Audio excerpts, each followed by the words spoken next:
ধন্যবাদ মেঘলা। গাইবান্ধার নদ নদীর পানি কখনো বাড়ছে কখনো কমছে।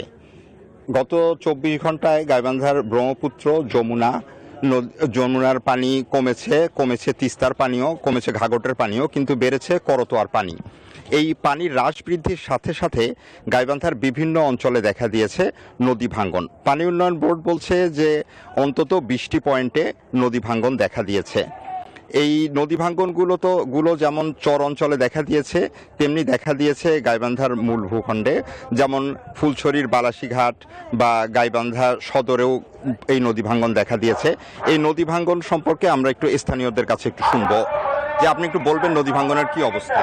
এরেন্ডাবাড়ি, হরিচণ্ডী এলাকায় খুব নদী ভাঙতিছে। আমাদের গাইবান্ধা বালাসী ঘাটের এই জায়গাটায় নদী ভাঙতিছে এবং চর অঞ্চলের মানুষগুলো খুব ভোগান্তিতে পড়তেছে। চরগুলো কিন্তু এখানে ভাঙতিছে, আর এখানে যেটা বস্তা দিয়ে বালু দিয়ে ডাবানো ছিল এগুলেন কিন্তু আসলে ভাসিয়ে যাচ্ছে। ধন্যবাদ।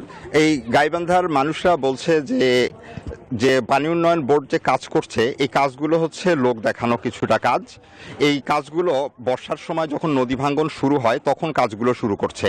এই কাজগুলো যদি শুকনো মৌসুমে করা হতো তাহলে এই কাজগুলো ঠিকভাবে হতো, এবং যে কাজগুলো করা হচ্ছে সেগুলো হচ্ছে লোক দেখানো কাজ।